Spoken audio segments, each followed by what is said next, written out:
The election isn't the only thing weighing on Maloney's mind. His printing staff is on strike. Now, he's forced to rely on inexperienced printers to track the most important. What's that, Alex? Okay. Regular meeting of the Park Board of Commissioners. Calling this meeting to order for Wednesday, March 3rd, 2021 at 7 p.m. This meeting will be held virtually beginning at 7 p.m. Participating virtually, commissioners is Commissioner Farias, Commissioner Jeff Sylvia, Commissioner Helen Rigo, and myself, Joseph De Silva. Commissioner Burns will be absent tonight.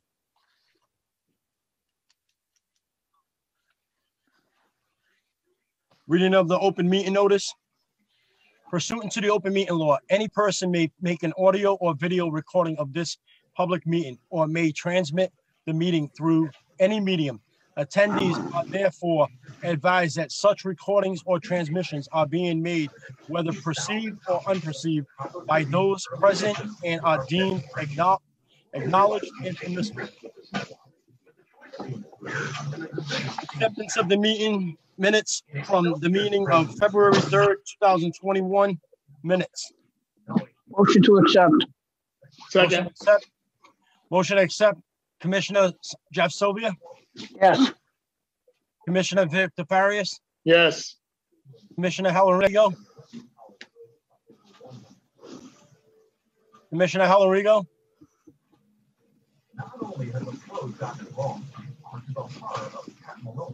Commissioner Rigo's frozen.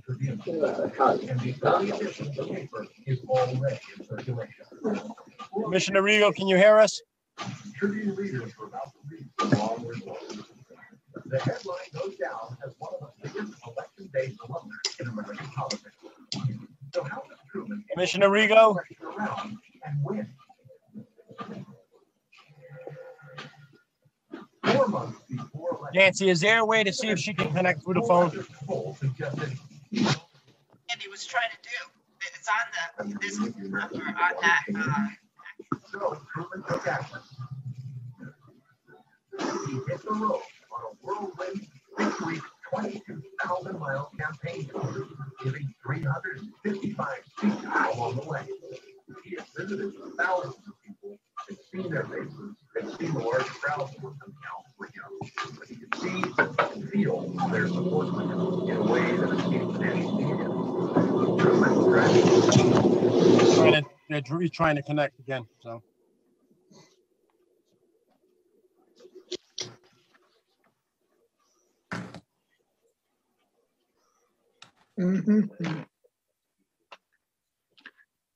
Yes. Oh, can you hear us?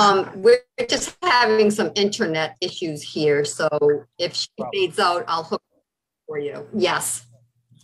Commissioner Rigo, we were asking if you we need a roll call vote for the acceptance of the February 3rd meeting minutes. Do you accept? Okay. Helen Rigo. Accept, okay. Commissioner De Silva, yes. Yes.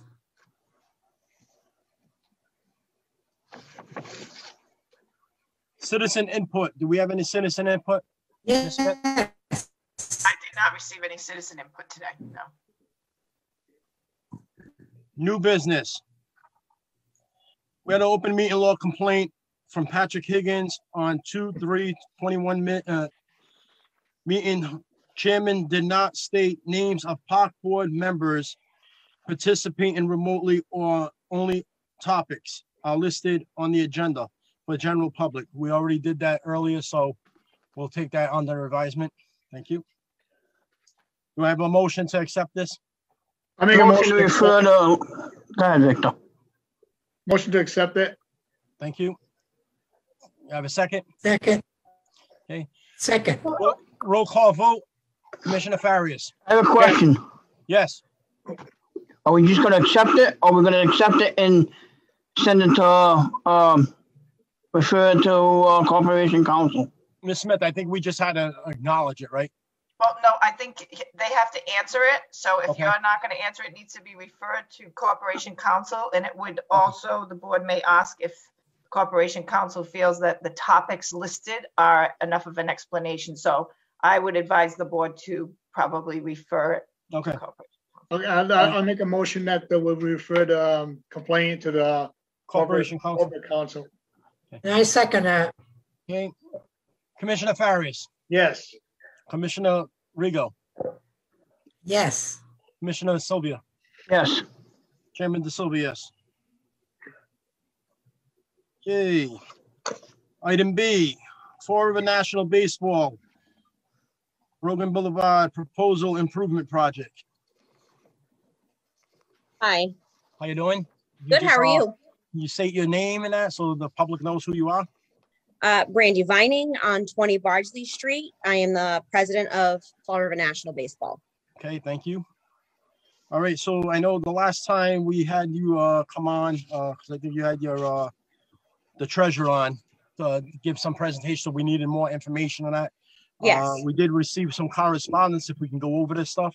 absolutely. Go ahead, you can start.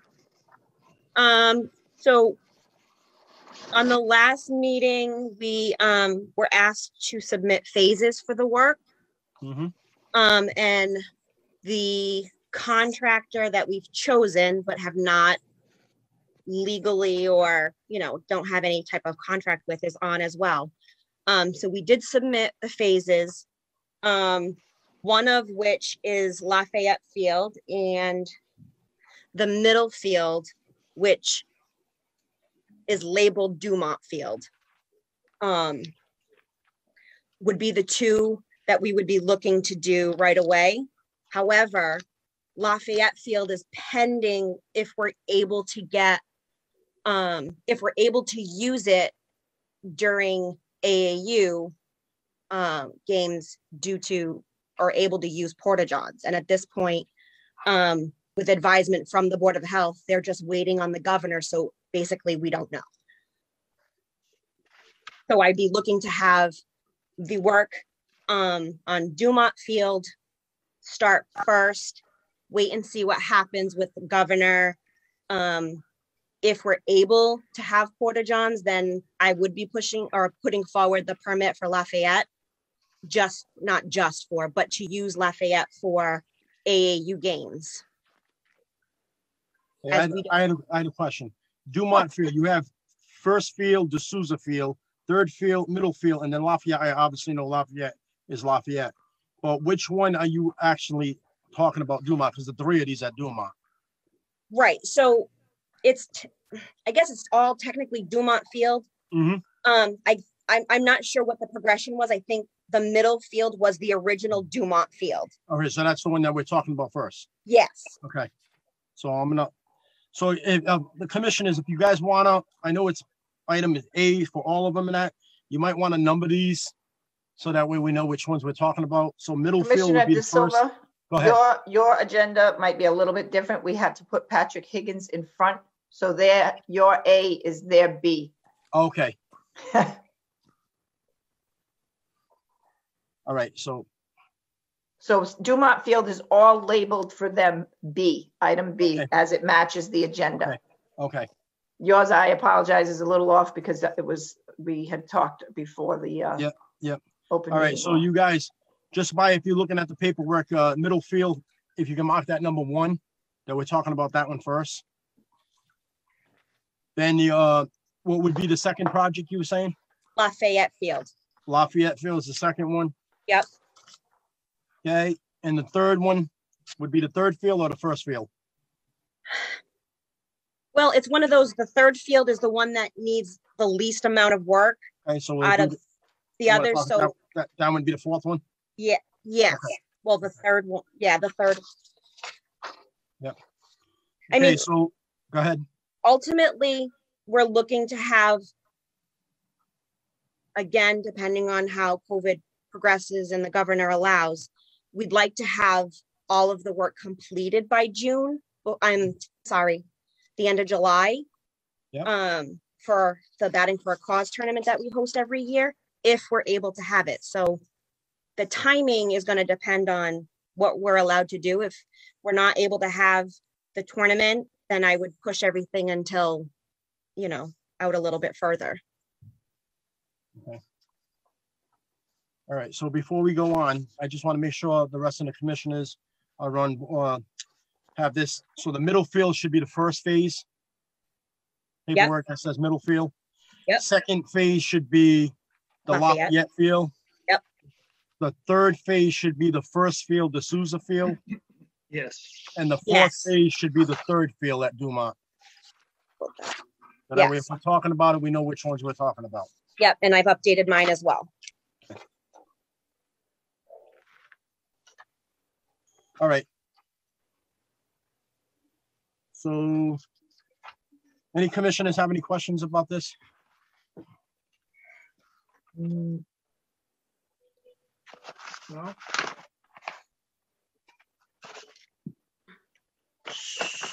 So which one are you gonna stop first, though? If we, Middle field. Middle field, that's the first one we said. Okay. Victor, typically the field, the one that we do opening day on. Gotcha. Well, I'm all set. Okay. How are you?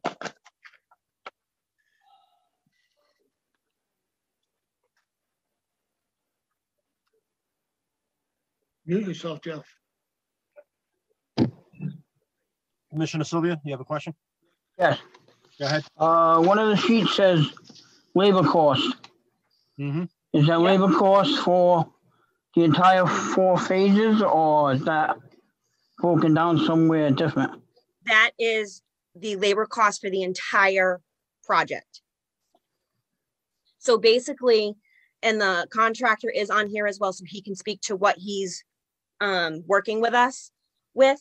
So basically, the only thing that we're paying up front on each invoice is going to be for the materials. He's going to work with us on the labor.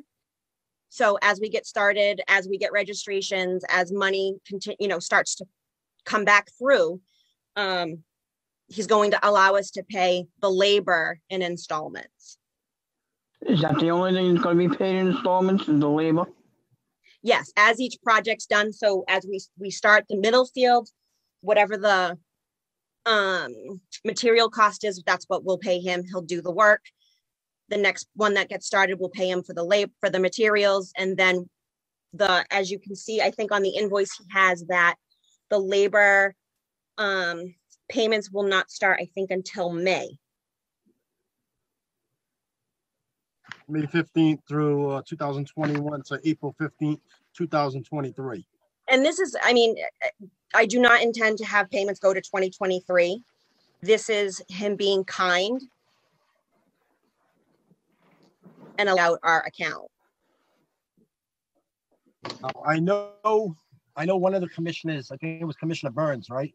That had asked at last meeting that if the city would ever be liable for any of this cost, all these charges and everything. So that's one thing let me finish, please. One thing I find, because I know part of your, we heard something about, we were going to hear from, I think the landscaper's attorney or something. The only one that can make that decision is our corporation counsel. Anything of these contracts and that have to go to corporation counsel to say if the city's going to be liable. This is what I found out. Okay, so the contractor spoke to his attorney, and he said once we get the approval and we decide to go forward and create a contract, that's when it can be put in that the city would not be liable. Okay. Well, like I said, the only one that can determine that is our corporation counsel. Okay. It has to be forwarded to him. Okay. No outside attorneys can decide that. And I think too, there was also some concern about the projects being paid in installments, Brandy, because that's not something the city normally does. And we've gotten into a lot of, let's say like, I don't want to say litigation, but a lot of conversation about the projects being completed. Is the project over $10,000? And it's regardless of who's paying for the bill. I don't know that the city can allow others to even enter into a contract that has installments. So that's probably something else that they're going to have the corporation counsel look at. I think if you came forward with, okay, we're going to do the middle field, this is the cost, materials, labor, project. I think that might be a little bit more acceptable to the legal department. Okay, so on the middle fields invoice, it also has all of the materials and the labor and the cost, what the full amount is going to be. So that's 79.20. Okay. Okay. And then the Lafayette Field balance or invoice with labor, I believe. Right, but that, it doesn't list the labor on that. I don't see where it lists labor. I see landscaping, mix, materials, the operators, the hydro seeding, but I don't see labor. So are you sure that? Hold on, the last part on the, I'm looking at Lafayette right now. It says landscape Oh, construction. I'm looking at middle. I'm looking at middle field because that's where we were going to start. Is the middle? The very last line. It says landscape or construction, 3,128. Oh, okay. That's his laborers. Yep. Okay. So for those two, we're a little over 10,000. So, which again, we wouldn't be able, like I said, we wouldn't be able to let you do them both together. You'd have to do them one at a time, or else it exceeds the $10,000 that is in city ordinance. Okay, so us. Can we just discuss the middle field right now then? I would think that's your safe bet, yes. Okay, so let's discuss that one then. Okay.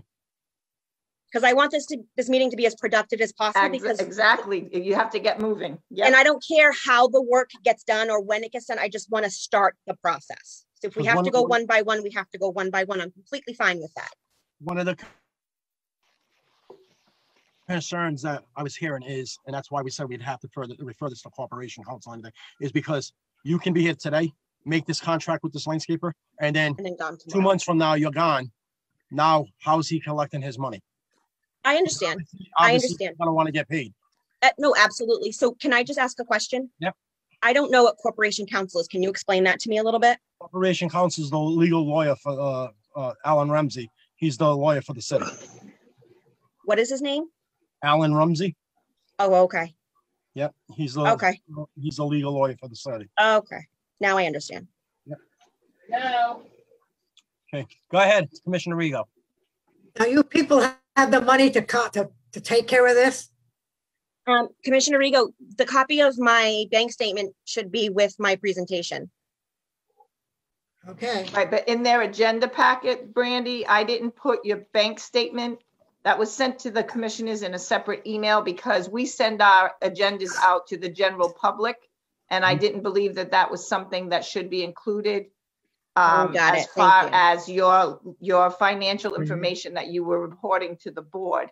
So as of right now, you're going to see that we have, as of that statement that I sent, there's 16,000. The city will not be liable for this. Commissioner Rigo, you're breaking up. She froze. Yep.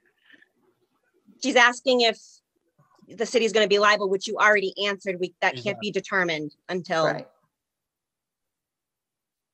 All right. Just hope So that I you think have if the you money. do one at a time, Brandy, that's not much different than what other leagues Hold on, have done. hold on, Commissioner Rigo. Commissioner Rigo, hold on. Go ahead, Ms. Smith. I think leagues have come before the board with presentations of one field at a time, addressing it, getting it done, and moving on. The difference with what you were bringing before it is, you know, the installments, whatever. So that kind of set up something that was new for everyone. And that's how the city attorneys kind of got involved with that. I think if you present, like you said, you want to move it forward, the one at a time, this is what I'm coming forward with. The contract is not going to touch any of those other fields, then I think you're not presenting anything any different than what any other league has presented in the past. And they may be able to move forward on that much more quickly than trying to, you know, and once it's done, I mean, it may be done in 2 months. And as you said, if Lafayette is the second phase and the Porta Johns are not open, you're not even going to go to the second phase. So it's probably best for everyone to proceed one field at a time so that you're not tied up in the landscaper's situation as well. So Exactly. my opinion, I would say I would try to get the middle field with the board and give them as much information as you can. And like I said, it's no different than other leagues have come. It's under the $10,000, so it doesn't interfere with the city ordinance that's in place. So I think they would be able to address that much more easily than the full package.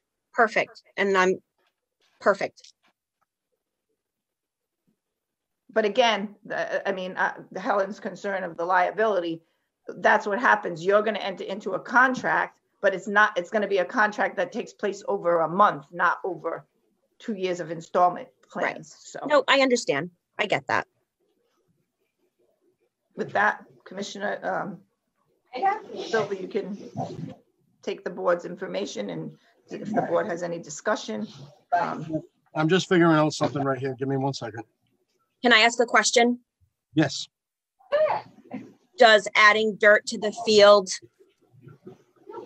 the other two, like replacing dirt, does that fall into this as well? Or does that have to be a completely separate thing? Or can I just fill dirt?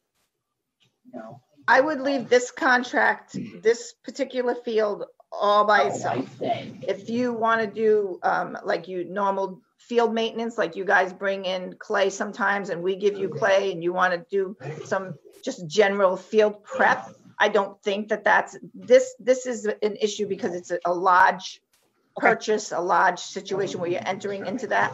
You can I'm sure you've gone to your landscaper before and had $1,000 of work done on the field. Actually, no, we usually do it all ourselves, and adding clay and stuff is not something that's really something that's can be man-powered with the amount of volunteers that we have. So I just want to make sure before I go ahead and shift. Well, that's something, again, the board can address, but I would completely bill it, do everything separate from this particular project, because this is a major. Separate.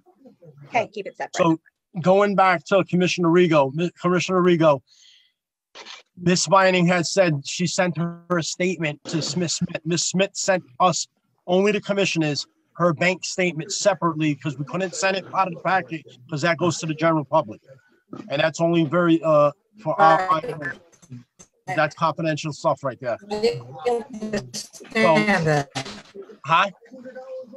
Right, so I just gave all my balance to the whole thing watching. A lot of trouble listening to you. I'm having a lot of trouble hearing you. Okay. What we're saying is she sent her bank statement to Ms. Smith. Ms. Smith sent us in a private email to just the commissioners her bank statement, which she had stated she had $16,000 in her bank account. It's not private anymore. Well, I'm sorry. I just realized that. Well, she said it too. So I mean, I was just like, oh well, I guess I know. It's not like I'll be perfectly honest with you. I don't include it in there, but I don't know if it's part of an open meeting, a general public, because they use the taxpayers' fields. I don't know. I personally took it upon myself to say, I don't know if this is something that should be in an agenda package. I could be completely wrong. So let it be said that I've never dealt that way, but I just figured that was something that was not sent to me as part of her regular paperwork. It was sent because this was a concern, but I for all I know, they may have to disclose this to the taxpayers of the city of Fall River. I don't know. I mean, they can look up our 990. So I mean, right. No, I just, yeah, it is what it is. So getting back to the middle field, I figured this out, like I broke it down here, because I know one of the questions was if there was labor and that included. So like she said, that down here, the landscape costs at $31,128. The rest of that materials, I broke it down, would be $4,792. That average, and you add that together, is the $7,920. So I think she's got it. What we see of her account, I think she has enough to cover this for this middle field. So does any commissioners approve this or any more questions? I'll make a, Jeff has a question. Hold on, Commissioner Sylvia. I just want to make a couple of general statements. Yep. When this was first proposed, we asked for it to be broken down in phases because, like Ms. Smith mentioned, because it's public fields, anything over $10,000 would require a public hearing. Yep. By law. So that was one of the reasons why originally we had those discussions. As far as contracts, I agree with referring it to Corporation Counsel to cross the T's and dot the I's. Because as you said, Mr. Chairman, what's happening today, a month down the road, 2 months down the road, could be totally different. And without that opinion, and I'm not a lawyer, but this is my opinion, without an opinion from Corporation Counsel, I'm not comfortable right now until he says, yeah, we can draw up a contract or some kind of statement that all parties agree to that says no matter who's in charge of that league or whatever the case is, the city is not liable. That's a couple of concerns that I have. But I will also make the statement that I've made in the past. I'm not against field improvements, whether it's done by the city or a league or whoever. So I want to make that clear. I yield. Can I just say something else, Brandy? On your, when Commissioner De Silva said something about adding it up, there is no labor on the D'Souza field. Oh, here it is, aeration and labor. Is that where he puts the labor in that? Because if when I add the other three fields, it adds up to your 6,000 and change. Yep. But we have nothing for the D'Souza field. So the third field, the labor is like, we'll estimate 1,500. Another one's 31. Mhm. So that's 46. Unless I'm seeing something wrong here. 142, 1472. I'm sorry, I didn't catch that before. Let me see. 1472 is the labor That's- on that's not- Lafayette. And then 3128. And then 1472. Yeah. So if you look at your three estimates, Lafayette, the third field, and the middle field, that's what adds up to the labor of 6,072. Mhm. Your first field, D'Souza Field, doesn't have any labor that, or has labor and isn't included in your total labor cost, one way or another, because these three fields total to your 6,072. So I do see that. And Justin from Immaculate, who created these invoices, is on if he is able to speak to that. I was just concerned because it's different for you. It's not, if there's no labor in there, Right. that I just noticed 6,000 is that going to be more. Just noticed that myself. I think because D'Souza Field is what we're talking about. Yes, doesn't have Is- any labor costs in it. Is Aeration and labor. but- yeah, I think because that was so far off that it's like, I'm not sure. I can Okay. try to Well, make no, an I answer, but just I'm not figured I'd bring that to your attention because that would up the price of that particular. Right. Yeah, D'Souza Field is the one that needs the least amount of work, so we're not too concerned about it. I think the amount of labor is going to be very minuscule. It's more materials than anything. But again, like I said, if they forward this to the Corporation Council, I just want him to be, because he may come back and say, well, that's not the total. So, I mean, And I we don't can know. fix that. Yeah. Do you want me to input on this at all? Go ahead, sir. All right. Can you just recognize yourself, like, so Yeah. the public know who you My are? name is Justin De Almeida. I live at 597 Lawton Street, owner and president of Immaculate Landscape. So I see you guys are trying to go through the phases. I'm listening. I'm going through everything. So the original phases that I sent in got rebooted back from the February 3rd meeting. So I redid the phases.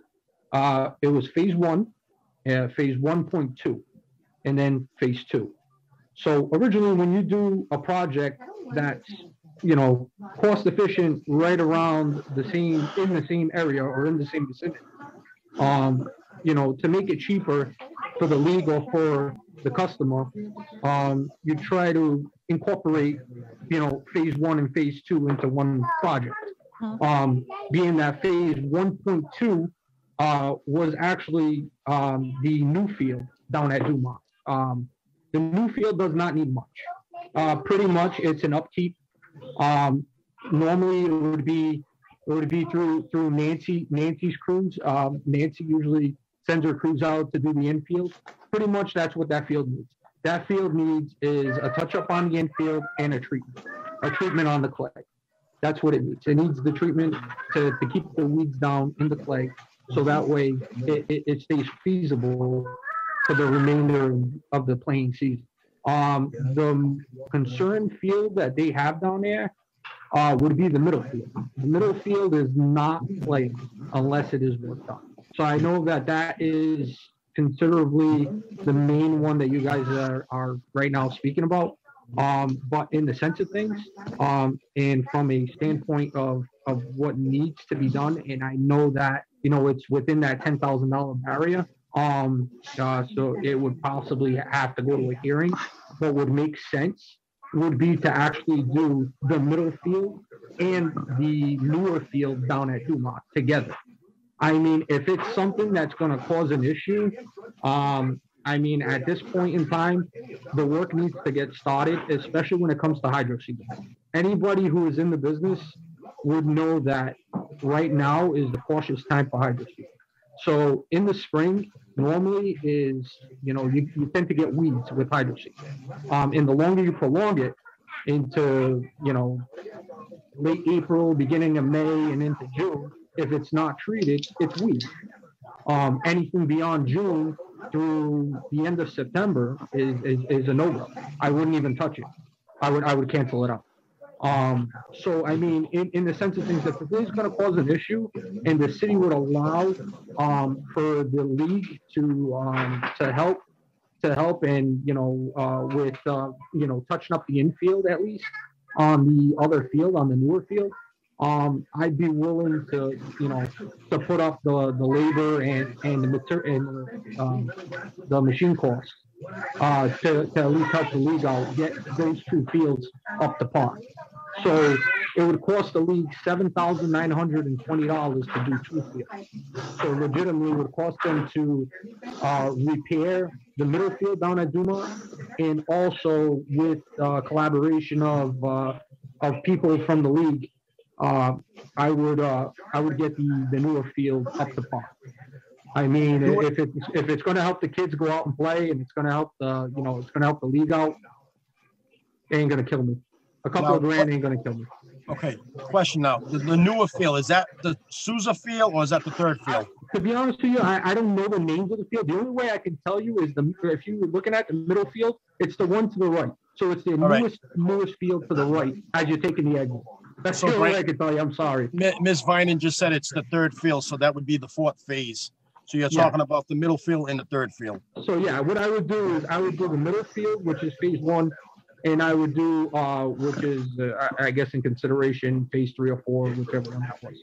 So I would just eliminate in the section. To be honest with you, I would eliminate it, and if given approval, I would like to offer my services plus the league's help, and I'll get the field up to par for the kids, for at least the kids to play on. And then we'll just have to worry about Lafayette and the other field that actually needs the extensive work at a later date. That's what from my feasible point. I'd rather lose a couple of bucks and help the league out, and it is what it is.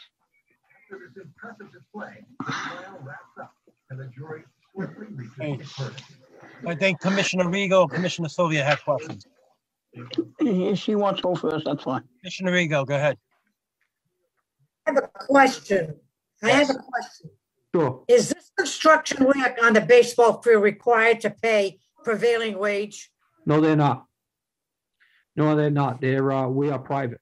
The only way we pay prevailing wage is if the city It's a requirement through the city. So fields like Lafayette, which is a historical field, normally, yes, but it would have to go through the historical society. So the historical society would have to pertain to paying, those wages.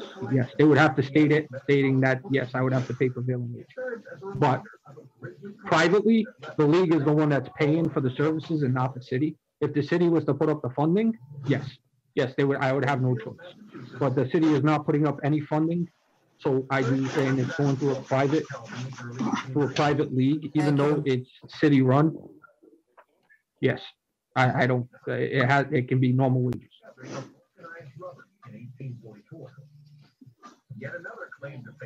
Hey, you all set, Commissioner Rio? Thank you. You're welcome. You're welcome. Commissioner Sylvia. How are you? Rio? Okay. All right, what's the pleasure of the board? Do we want to put these two together? And like he said that he's willing to sacrifice the labor costs on that middle field, that third field? Yes. So And that Brandy, would- just to clarify, so are you calling the third field, the field closest to the water department property? No. That's Yes. the opposite side. No, hold on. Opposite side. No. Wait a minute. Go ahead. The closest to the water department building?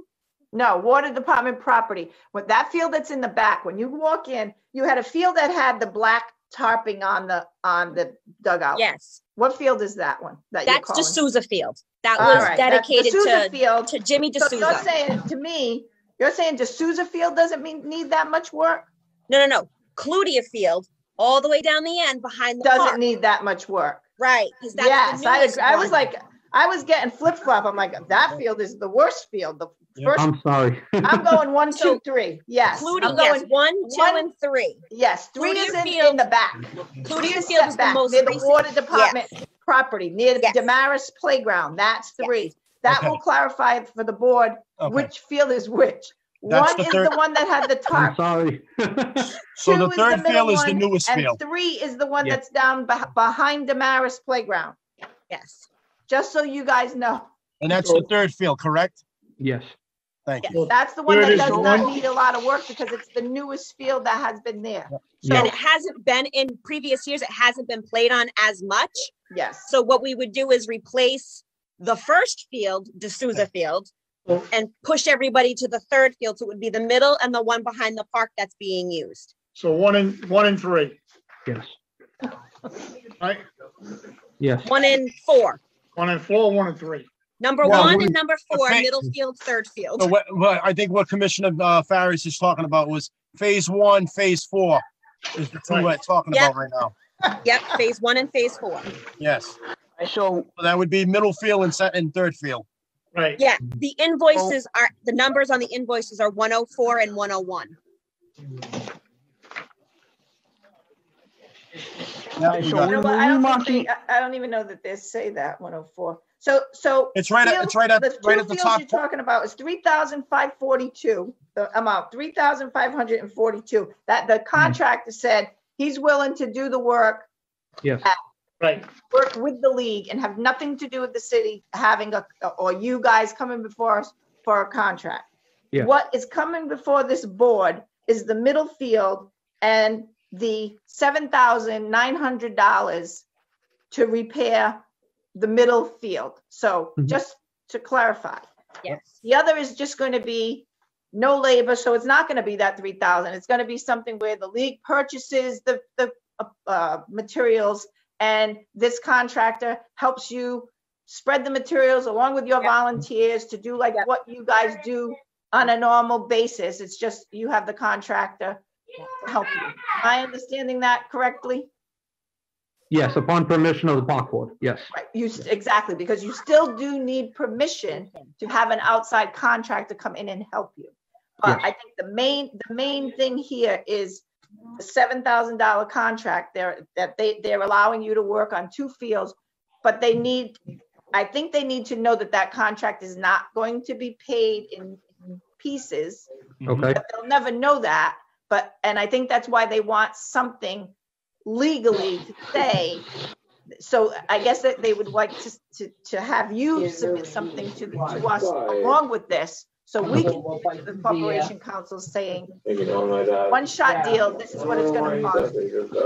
Because this way, if you don't pay your landscaper, it has nothing to do with the city. And I think that's what Jeff and Helen, I'm trying to just like move this along. right. I think that's what they're concerned about. trying to say. So Okay. we have to get something from you stating, we are not gonna pay this. It's Hold on gonna one be a second. one-shot deal. So before everybody else goes on, I just figured this out right here. So with that first, that middle field, the first phase was $7,992. Yep. That's all that cost with the labor and everything. So we take away the labor cost on that third field, you're talking $1,472. That would, of that 3,500. Guys, I got so much commotion in the background. Someone mute? Thank you. So we have $3,542 on that thing. Take away the $1,472, it would bring it down to $2,070 for all the materials. If you add both them up, you're talking $9,990. We're $10 off of the 10,000. I don't know if we're, we might still have to go for a public hearing for that. $10, that's kind of close right there. Yeah, I agree.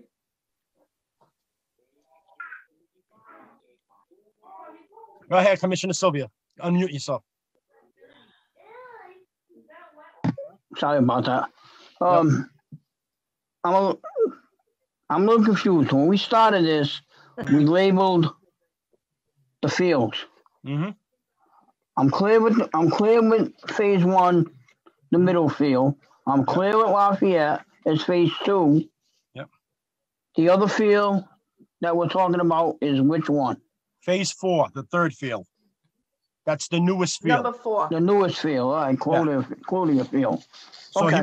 he would waive the labor costs and just do all the materials and that. But you're talking $2,070. If you add that up to the $7,092.20, that's going to come out to $9,990, $10 off of $10,000. So I agree. I That don't may know. be an issue with the That's what I'm saying. public Public hearing. hearing. Yep. So I'm thinking maybe we just stay with phase 1.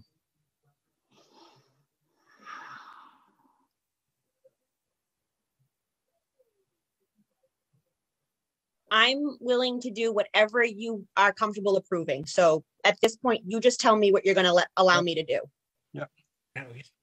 Do we have a motion for? Go ahead. I'll make a motion for the middle field, phase 1. To go on with the project. With stipulations of the corporation Can I council. ask questions first? Yep. Hold on. Go ahead, Commissioner Sylvia. Commissioner Rigo. And I ask a question first. Commissioner Rigo, go ahead. Go ahead, Commissioner Rigo. Commissioner Rigo, you have your question? She may be frozen again. Yes, Go ahead. I want to know that they can sign a paper stating that we're not responsible for any of this. We're not responsible for any of these bills. To come back and say that we're gonna pay some bills after. I'm sorry, may I say something? Go ahead, sir. Okay, so in consideration, upon a contract agreement, I know it's under the $10,000 mark or whatever. There will be a clause stated in there that the city will not be responsible for payments to me in regards to doing work down at the field. The only problem is you cannot have a paper signed and dated legally without a contract. So that's why it wasn't presented upon the phases in the proposals. She did mention it to me. I did refer that to a lawyer, and that was what was said to me. The contract has to be put up for the information to be stated in writing and signed by both the league and myself, and presented to the city. And at that point, the city would decide to either approve it or not approve it. But given that it's private funding, and that the city won't be liable for anything, I don't see where there would be a problem. So I hope that clarifies, your information, that no, I will not be going after the city for any funds. Commissioner De Silva? Yep, give me 1 second, Ms. Smith.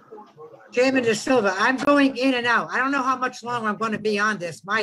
This internet is terrible tonight. All I right, can just so, about hear this gentleman talk. okay, I don't know so how long I'm going to be on this. Helen, I would suggest you then call in and use the phone.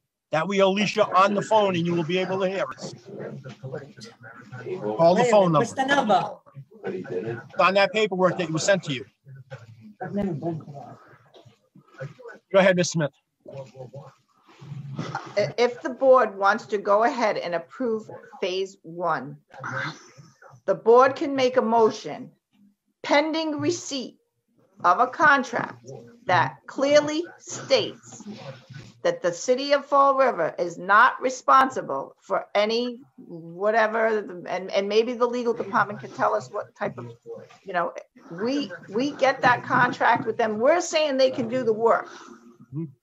The work cannot stop for them until they receive a letter from our corporation counsel, and we cannot allow them to do the work until our corporation counsel reviews that agreement. That, I think, is the only way we're going to be able to move forward with this and have everyone feel comfortable with what they're getting into. I don't think you can go into what he's going to do for the league in phase 2. I think you got to stick to phase 1. Complete phase 1. He's got to draw up we're giving them permission to do the work pending we have the corporation counsel review the item, the contract that league is entering into, I guess, and to ensure the city is not liable for any unpaid costs. I think that's the only way we can move forward and have everyone feel like they're covered. Okay. Commissioner Agreed? Sylvia, I mean, Okay. Go ahead, Ms. Yes. Smith. Ms. I Smith, will you agree. finish? 1 second. Ms. Smith, will you finish? no, I did. That's for the board's discussion. They would have to make the motion stating that no work can start until we receive we're letting them do the work, but we need to know. So don't start any work until our corporation counsel says we're not liable for that. I think that's something that may allow us to move forward, because I think we've been on this I made that motion. knowing that we're not going to move forward with more than phase 1. 1 second, Commissioner Ferris. I Commissioner actually Sylvia. have a question. Let me have the commissioner answer first. 1 second. Go ahead, Commissioner Sylvia. So we're doing one field with some work on the other field. No, Maintenance, No, I'm not maintenance even, work. I wouldn't even go into the other field. All right, so we're doing one just do the field. middle field, that's it. And this is why I have questions, because there's a lot of conversation, a lot of back and forth and changes Right. being made. As far as payment for one field, is that payment going to be a one-time payment or Yes. installments? I think it has to be a one-time payment. I do Yeah. not think the city of Fall River is going to let anyone enter into installment payments. I don't know, but Well, the the reason why more I asked, questions we ask the corporation counsel, the longer it's going to take to clarify this situation. And I think these people are in a hurry to begin. well, the reason I ask Mhm. is, and I understand about being in a hurry, okay, but this only came to us a month or so ago, where it could have been brought to us sooner over the winter, which it wasn't. Okay. Well, hold on a minute, wait, Jeff. No, Hold on. wait. No. I have the No, floor. hold on a I second. have the floor. I have the floor. Hold on. Excuse me. Hold on, No, Brandon. I have the floor. Hold on, Commissioner Sylvia, finish. I will let you speak, hold on. Okay. We got this a couple of months ago. Well, then we asked for the financial situation, and now it's changing again tonight. And I don't feel comfortable with all these changes being made. We're still talking about it, and I'm not gonna vote for something that I don't know what I'm voting on. It's that simple, okay? I've been accused of a lot of things, and I wanna make sure we get this one right. So I'm not accused of anything else anymore by anybody, okay? Whether it's baseball fields or soccer fields or whatever, okay? I want it made clear how the payment is gonna be made. If it's a one-time payment, fine. If it's installments, which I don't believe it can be, we have never ever had, since I've been on the board, had anything involving installment payments. So this is a little confusing. It's waters we've never charted before. And I believe this should go to Corporation Counsel for his legal opinion on whether it can be done or not. And I'm not gonna vote for it if there's gonna be changes made on the fly as we go along. The So board if you wanna come to one field and Can I say it's speak? gonna be One one second, payment, 1 second. then I'm fine with that. I yield, Mr. Chairman. Okay, go ahead, Ms. Vining. So I talked to John Perry in November about this work because he specifically personally called me with questions about the work. I was told in December, the December meeting was canceled. I got put on the January meeting, and then in January, you pushed me to March. So here we are. We are now talking about voting on the middle field, one field, for $7,920. That's all I want to do tonight. And I want that to be clear. And the board can stipulate, and I think they should, because I don't think that we want to have a lot of leagues entering into installment payments. I think the board can stipulate they do not want the league to enter into installment payments because it gets trickier and trickier. So if the board wants to stipulate the one-time payment, you enter into a contract, you pay it in full. We don't want to hear any, That's fine. I think it just makes it Yep. clean. It makes it easier to move through. Yep. And I think by the paperwork going, once you enter a contract, you know that this board is going to make their motion that not 1 ounce of work starts until that corporation counsel reviews it and realizes that we're not liable, whether, even if you are paying it in one time. I think that's the easiest way to move this Yep. forward. I mean, I we've been on totally it agree. for quite some time. I totally agree. Okay. So I need a motion. Victor's got his hand up. Yep, go ahead, Victor. Hey, Mr. Faris. are you willing to say that you're gonna pay for this one field once it's done? In In other full. words, phase in Yes, full. I will write the check in full and send you a copy if I have to. I'll Like, make- can I make a really just motion? want to get this going. Can I make a motion? Okay, so anybody else have questions? I make a motion? Commissioner Faris, go ahead. I make a motion that we pass this one on a first phase with the Corporation Council approval. Let them look through it, and that we have in the written, and that you're gonna pay off after the job is completed. There's so much background noise, I can't Guys, hear you. whoever has background, can please mute yourself.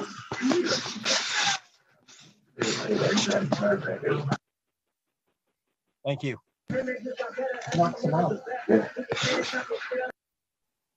Okay, so Commissioner Faris, I think when Ms. Smith said, it should be stated that it's the one-time payment, Right. No installments. no No installments. Okay, corporation approval.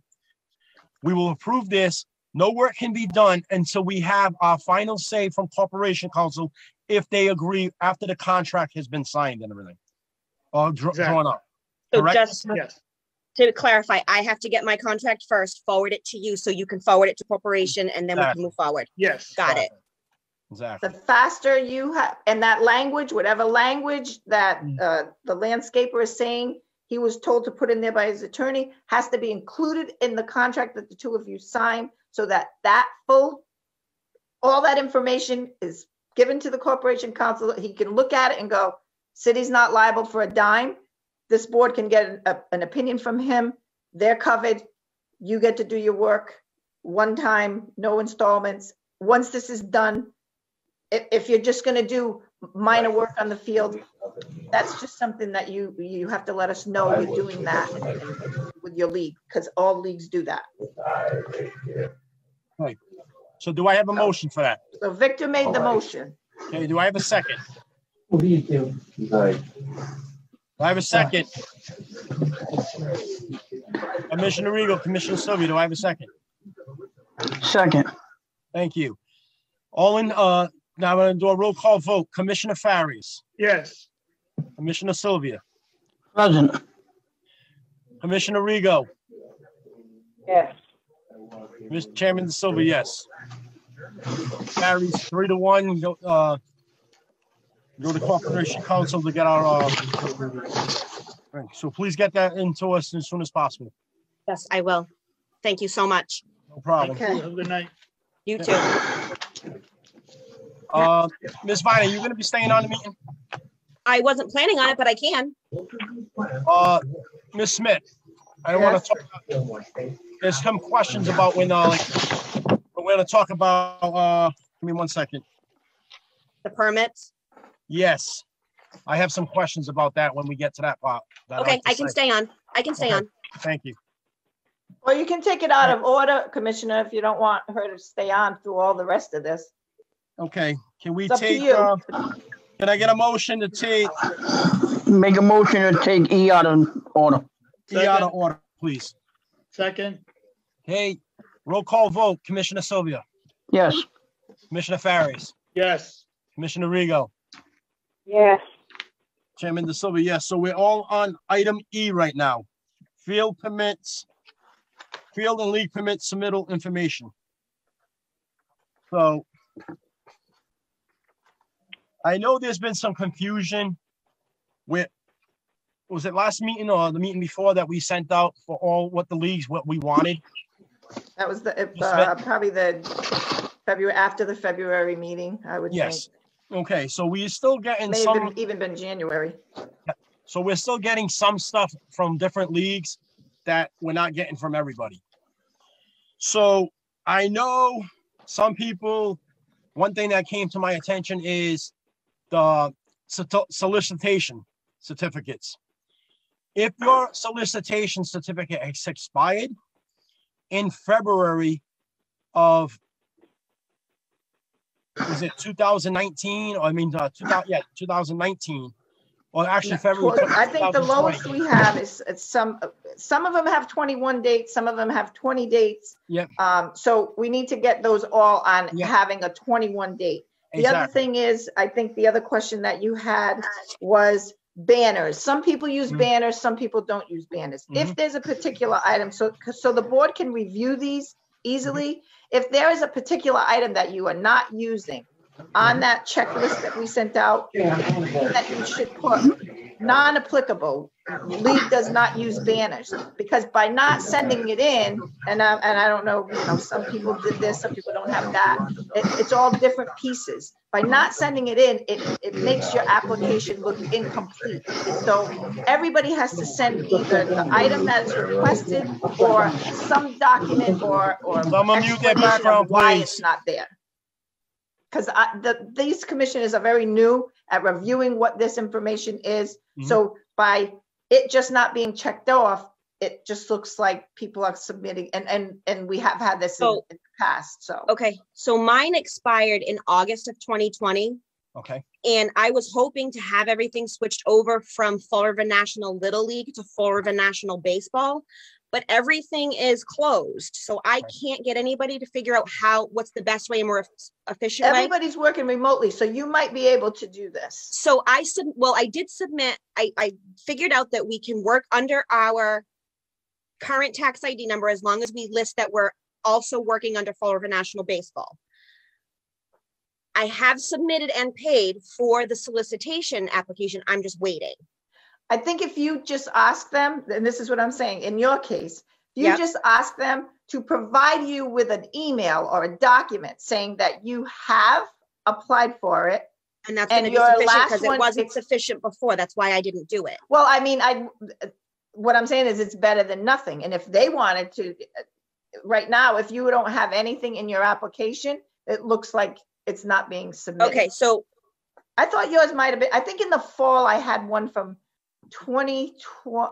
mine expired in August of 2020 because there was a mishap with payment and my treasurer at the time. So they did extend it. I think it ended in June or earlier April, or I'm not sure, May or something, but they extended it to August. And then, like I said, in trying to coordinate and move all of this stuff along to change the name, I just said, forget it. I submitted it under National Little League, but I didn't submit my banners because I didn't have the solicitation, and I was under the impression that the Right, you solicitation can't. went along with the banners. So I just Absolutely. omitted The it banners, completely. the banners and the solicitation for this department is the only thing that we are concerned with.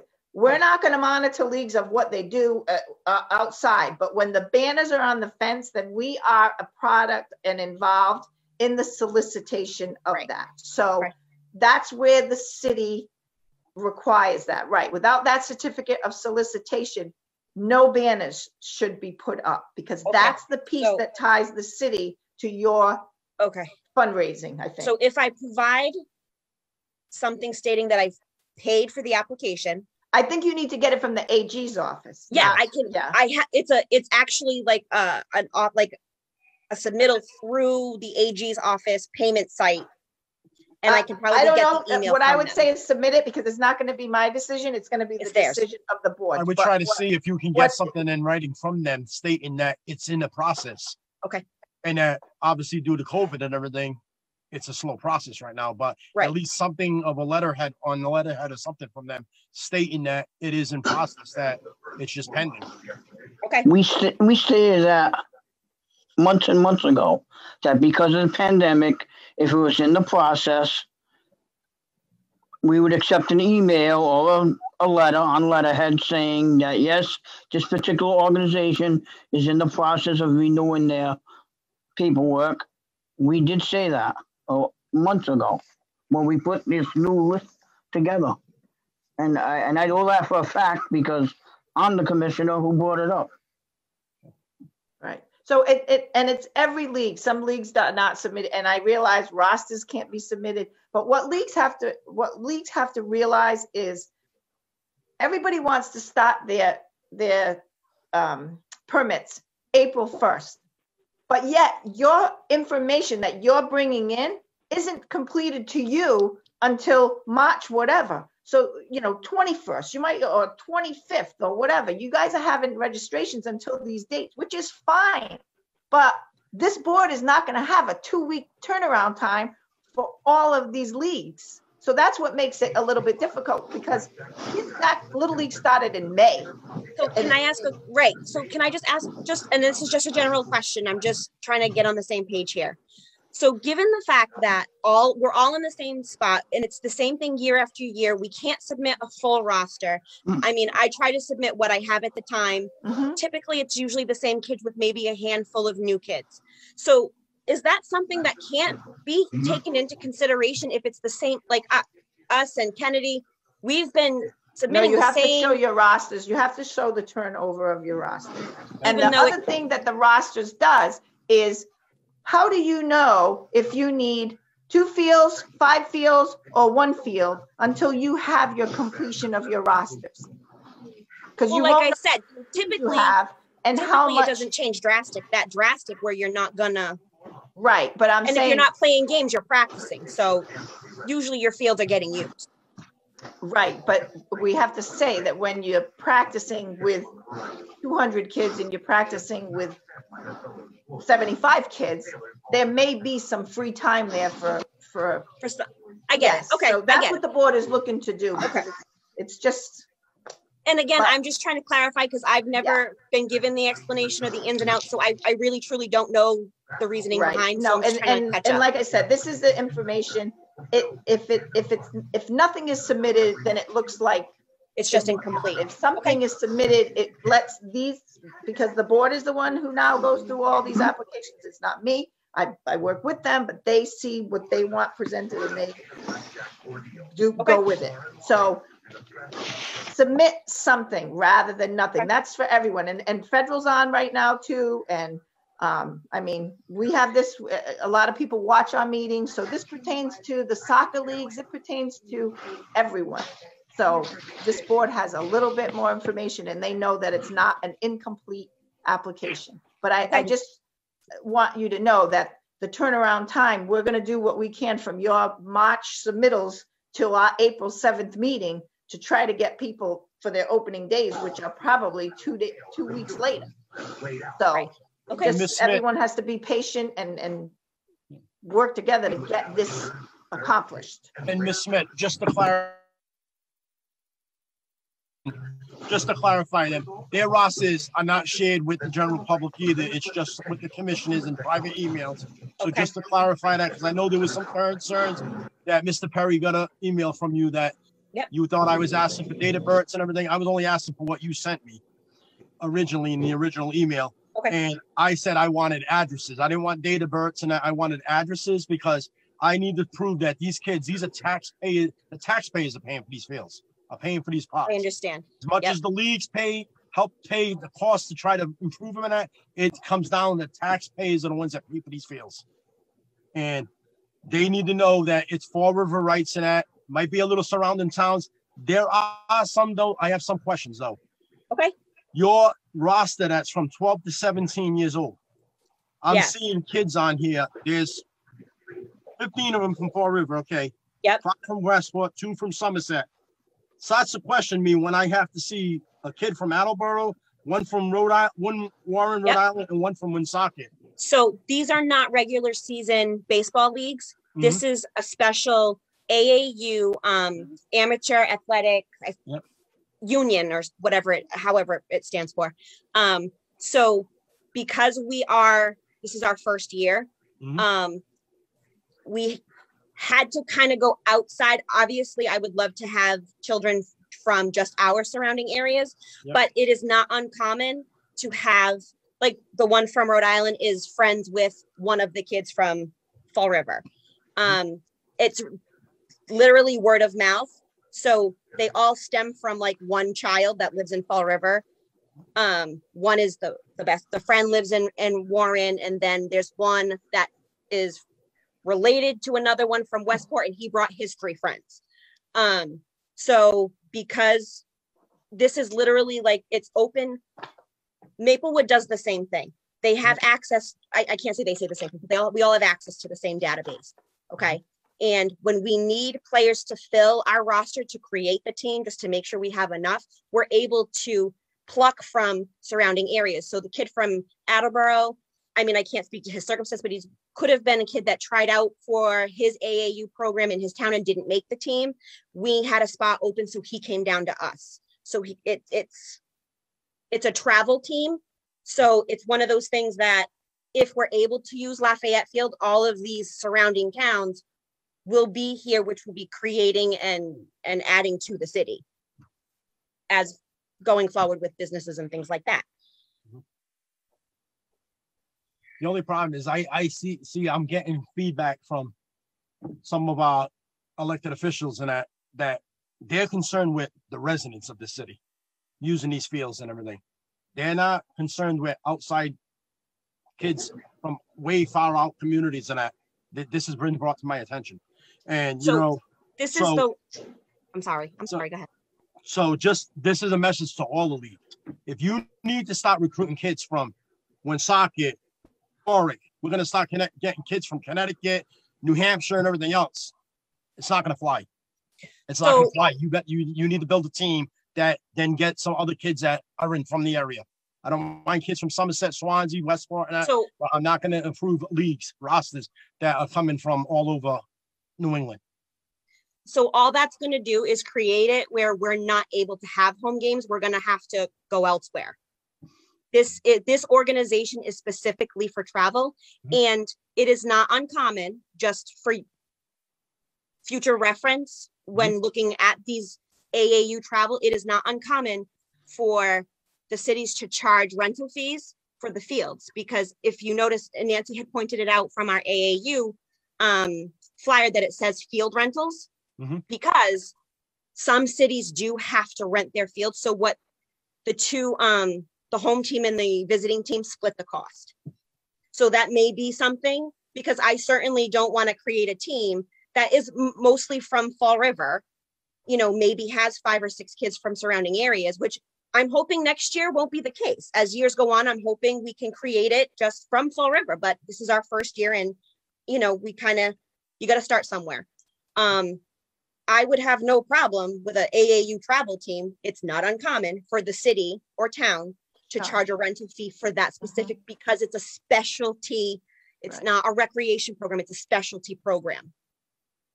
And just to let you Commissioner De guys Silva, know, that was exactly what this board had spoken about Mhm. when we first talked about Mhm. lighting and Mhm. travel soccer and travel baseball and whatever, that the Little League organizations, you know, and there was talk of, you know, exemptions and the youth, that everybody plays. And Yep. those teams where they are specifically designed for a key 11 or 12 players, Mhm. that is definitely something where this board could entertain, Mhm. and not only baseball, but all of the facilities. Yep. So, and that was discussed. So it seems to me that you're now getting feedback from leagues that they do realize that this happens. So that may be Mhm. something where this board addresses that. But and something else that I we think talked eventually you're about- going to have to come to that. Yeah, and something else we've been talking about, and we're probably going to be asking you guys in the future about it, is because, you know, the elected officials even see this and that there's other towns, the high school, the Florida Public School charges for facility use and everything. There are costs here in that. And in the future, we're probably going to be asking you guys, we're going to need to see what you're charging for rosters, for signups and that, what your travel team signups and everything. We're going to ask that because we're going to probably have to figure out something here. The taxpayers up to here, we keep paying for all this improvements and that. And every year it's a burden on the taxpayers, and we have to look out for the taxpayers too before anything else.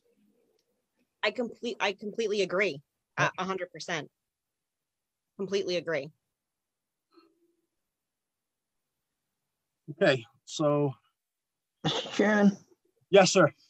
Go ahead. Commissioner I would like to make some comments on Mhm. the discussion going on right now. Yes. And Ms. Smith can correct me if I'm wrong, because she's been around for a long time. Hey.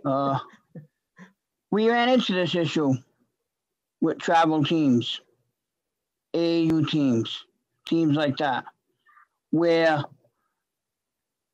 the person in charge of it back then had his tournaments and doubleheaders and travel teams, games on weekends, where this board gave him a permit to do that, to use the fields, and he was subletting the fields and paying, like was just mentioned, rental fees on city parks.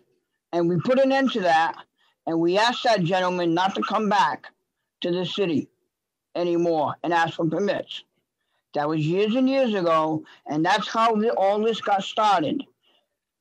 When taxpayers are told by travel teams or whoever, you can't play on a Sunday afternoon because we have a permit. And we have kids from out of town coming from everywhere to play in Fall River. That's fine if that's what if they're in, playing on another team.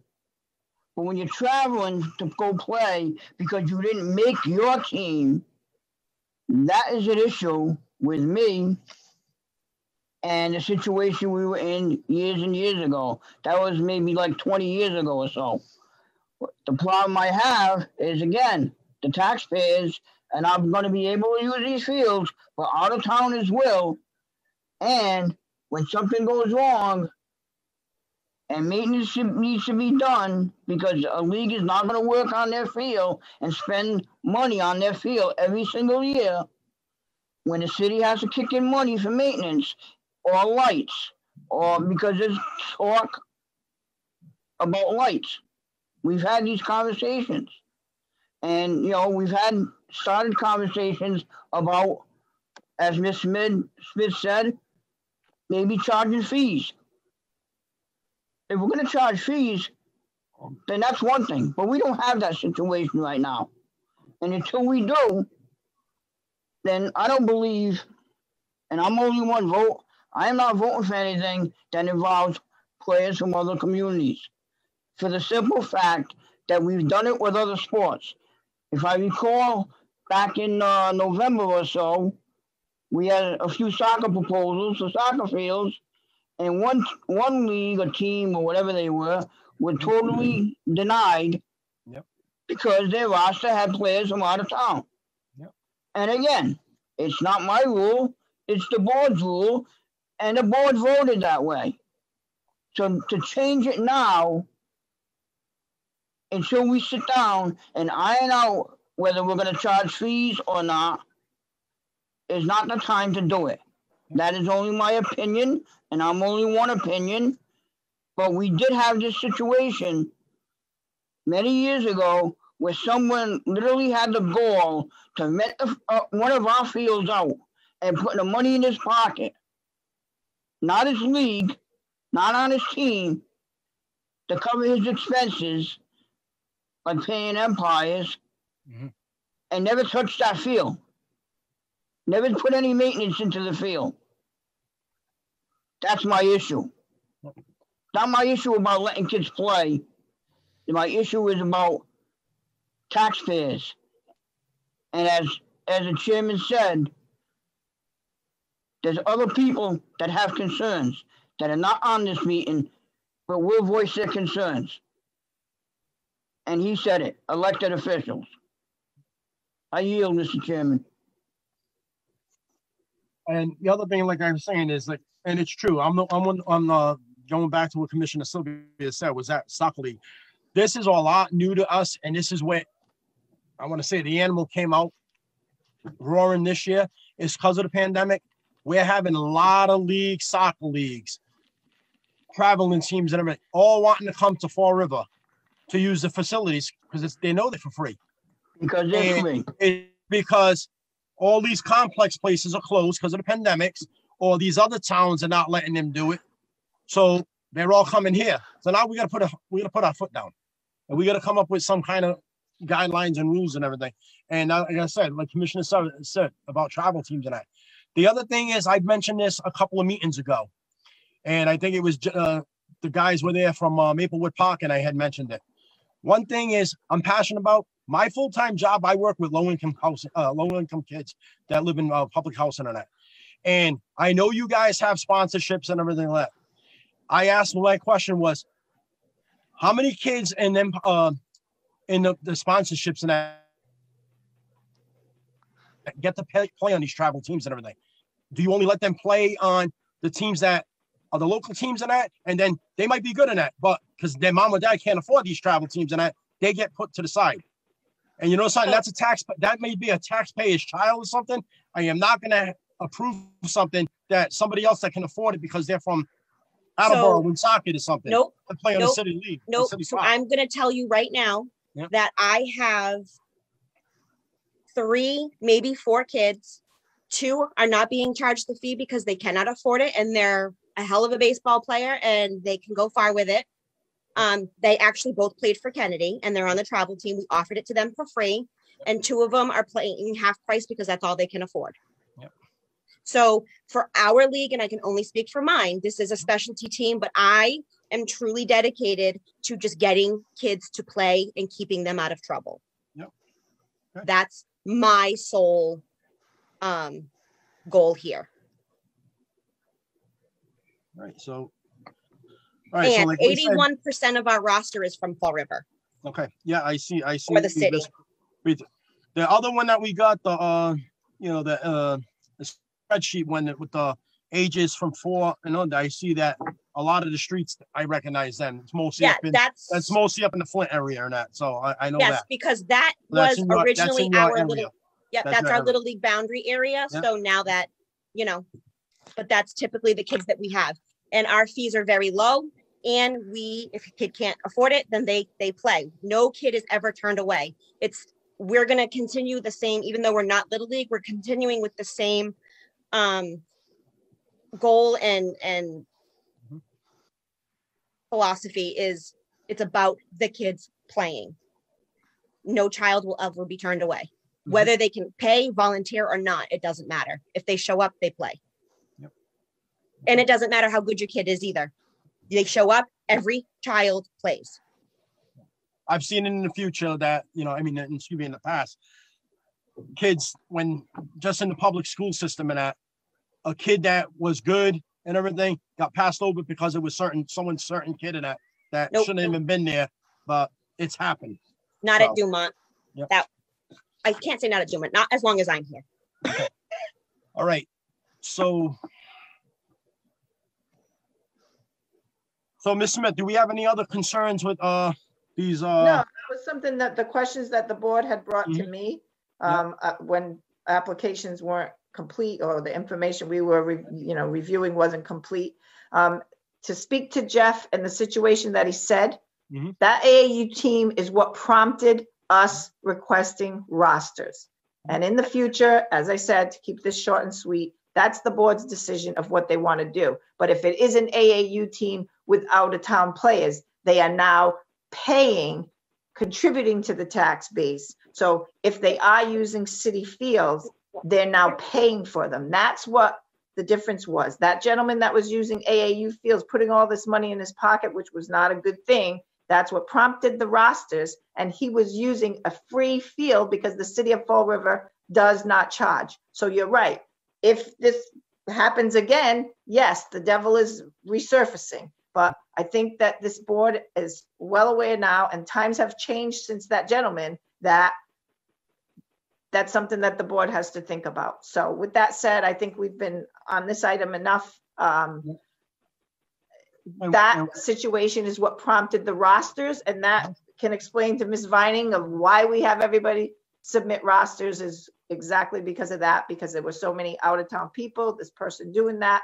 That situation that Jeff talked about is what prompted the board asking for rosters all those years ago. So I only bring that up because I was the only board member on the board at the time. yes. So that's a point of information for my colleagues on the board also. It's not directed towards anybody personally. Mhm. It's just the way it is. And I know Ms. Smith said like some of us are new on this. Just myself, I know I might be new. I might just came in here in August, but I'm very familiar with the park board. I'm very familiar with all the boards. You can call me maybe a nerd or something. I watch every city board, every city council meeting. I watch all the meetings. So I know the history of the park board, of all the fellow commissioners and that used to be here, the prior commissioners, what votes went down and everything, what leagues that they would have trouble with and everything. So I'm accustomed to that. So I'm not going to let stuff fly in that. So I do my homework. Okay. So I know one thing we said that April's meeting is going to be for pending the permits and everything. When just to let everybody know, whatever we're asking for, if we do not have that for your April meeting, it's probably going to be a holdup on your permit. And if you don't, a delay in your permit. So I'm just letting everybody know, get everything on it, put it in high gear, because you only have maybe 3 weeks. Does the board want to put a everything date on it that they want everything by, I mean, our meeting is April 7th. Do you want to put a date on it saying that most leagues, I would think, are not having signups past the 25th? It's up to the board. I usually need the information at least a week before the board meeting's happening. So I would say you definitely have to put it 28th. Give me a little bit of time to put stuff together. But if you want to put it out there to these leagues, I can send a quick email as well. But if the board wants to vote on that on a date, I don't know. Ms. Smith. Motion that paperwork is turned in by the 28th of March. Let me see what day that is, Jeff. That's a Sunday. I was going to say the 29th, which is a Monday. Whatever. Well, I'd put it on the Friday. Okay, the Friday the 26th. Yes. March 26th. And if you anticipate more information coming in, you got to let us know. But I think by the 26th, everybody has shut off their registrations. Am I correct? There's 2 of you guys on. Are your registrations done by then? No, you'll be surprised at how many people show up at the first game and say, is it too late? Is it too late? Can he still play? Even after that, we still take registrations up to May. Randy's right. We have to have I'm not a done either. Federal won't be done either. I'm going into the first week of April. Okay, so when's your opening day? How are you guys still collecting kids and having opening day on April 10th? I'm not opening up on the 10th. I'm opening up on the 24th. So because we're playing against Sybil, our games are starting on the 9th because that's when they start. So, I mean, if kids want to play, kids will play. Right. They do allow. You're gonna have the majority of your kids. You're gonna have a few stragglers. We You're gonna hope. have the majority of your kids. You might get 6 new kids or whatever, but We have player evaluation scheduled for the 13th of March, and usually that's a big weekend. yeah. So hopefully, like you said, by the beginning of April, we'll pretty much, but like I said, I try to send you the rosters as, So if the Monday is the 29th, let's say the 29th, because we have to give this board some time to process this information, and we're only gonna have till, everyone's gonna want to have their permit awarded by the 7th. That's fine with me. You know, if you have stragglers, that's what happens, but Yep. let's say by the 29th, I mean, that's something I would suggest to the board, because if you don't give a deadline, you're Yeah, I would say at least if you have at least 75% of your rosters in by 29th, we can work with that. well, we'll do our best. Exactly. and I'll apologize now because I always send Nancy stuff late. So if someone wants to, I mean, I don't know if Be you a want to put that in the form procrastinator. of a motion, Chair. If the board wants to yes, put that in the form of a motion. Commissioner Silva, you have a question? Yeah. Through the chair, to Ms. Lining. You said you're playing Sybil? Yeah. Are they coming to Dumont to play? That's the plan. For, that would be the away team. Just like Kennedy's gonna have Somerset come to Federal. Swansea, sorry, I always confuse them. Whichever one is not the one I'm playing. I'm just asking a question. We just had conversations about that. Question. So it's the same thing as John. So John's playing whoever his interleague is. So they're going to come to his home games, and Sybil's going to come to our field for their away games. And you're going to go to theirs. Yes. It's interleague. I mean, this just is regular with, season play. I think Yes. you're not going to get away with that with regular season play, because these leagues don't have enough of kids amongst themselves. I'll be honest with you. And I don't know how the board wants to handle that. That's not for me. But these leagues, and I know John interplays with senior division. I don't know if he does it with all his divisions. I know it's the senior division. I don't know if he does all divisions. John, can you answer that? You don't have any younger kids, or are you going to do that as well? Seniors. Just seniors. Yes. Right. you're not Okay. doing interleague with your minor and major kids with, No. One second. not anymore? Mr. Patello, can you just introduce yourself to the public, please? Sure. My name's John Vitello. I live at 86 Woodman Street. I'm the president of Florida Federal Little League. Thank you. Go ahead. You just said it's just your senior team? Yes. Okay.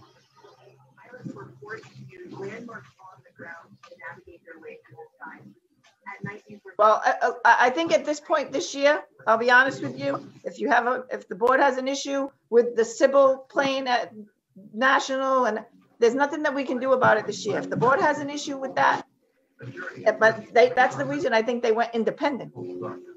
Yeah. Well, that's the reason why we're gonna start charging fees, I believe. That was the discussions we were having. About out-of-town teams playing on our fields. That's what prompted the conversations that we've had, and we've started talking about, we have to do something about that. And we just discussed it. It's worse now because of the pandemic, because some communities are not going to be open and they're looking for places to use our fields. We had a soccer team that just got denied a few months ago that was from everywhere. Mm-hmm. I believe it was, and the chairman can maybe correct me if I'm wrong, but I believe that roster, I don't remember the 50% numbers. of the team, 50% of the team was I made would up say it from. was probably about 80% of the team, maybe more, was from out of town. Yeah, but it's really no different than football. Like, Florida Falcons playing the Schooners and other football teams in the surrounding areas. You still have a home-based. Yeah, and they're being charged by the school department. But the thing is that we do not have control of the Florida Falcons. They do not play on park land. Okay. They play on. They rent school schools. That's a totally different ballgame. Okay, so that's a little bit of education for myself. I didn't understand that. Yep. Yeah, we can only control what we can, we have control of. And again, that's why these conversations have come about. I don't like it personally.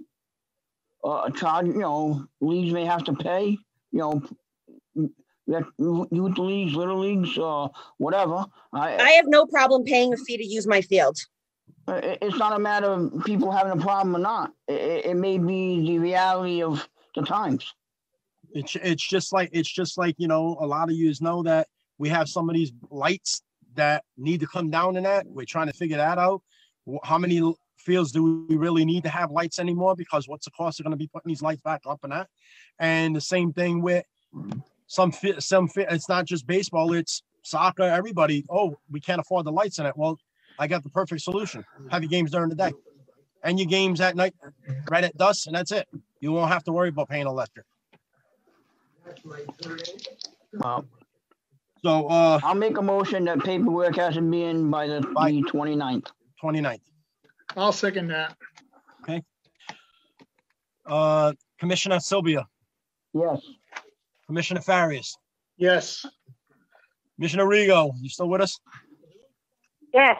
Okay. Chairman De Silva, yes. So just so I can clarify, those are the leagues that want to start in April, because you do have some leagues that, adult leagues that start in May. Are you going to hold them to that same thing, or no? It's for the leagues that want to start in April. I would say April, the leagues in April. Okay. Yep. I'll put that as the motion. That's up to my colleagues. I would say then, do we want set another date for any soccer leagues? I don't think you have that many. I mean, okay. I think she's going to have her senior division. She still doesn't even, Brandy still doesn't even know if they're having an AAU team, because if they can't use porta potties, they can't use Lafayette. Right. Well, we will have a team. It's just a matter of we're going to have a home field. Yes. Right. That's what so as of right now, our 14U team will not be using Lafayette. So the Lafayette request would be in effect for practices, we would like it to be in effect, but the games wouldn't start until, I think they said end of May, to avoid school. And the games are only on the weekends. So they're during the day. So there's no lights. It's Saturday and Sunday, and practices during the week. Okay, I have a question with that, because I do know there is an adult league that plays at Lafayette on Saturday and Sunday. I don't know if they play there anymore. They talked about taking it to a different park. They haven't played there. I know they didn't play last year, and the year before that, I don't remember. Well, I think that's something that we would have to know before the board would have to know before they absolutely. And because we're dealing with a larger organization, they actually not control, but have more of a grip on schedules and things like that. Mm-hmm. So we would have a schedule,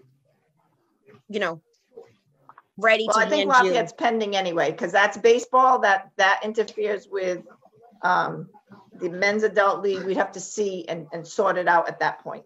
Right. But I mean, you want to make the deadline. I have no problem with making the deadline the 29th, but you may, from some of these other leagues, at least you'll get a document from them saying, we're not starting till May 30th. I don't have it, because a lot of these adult leagues might not play. And I know that the baseball teams that have high school kids, like her 18U team or 17Us, are not allowed to play while school ball is going on. We're saying is if we wanted to have, that was for the baseball that we were talking about for the 29th.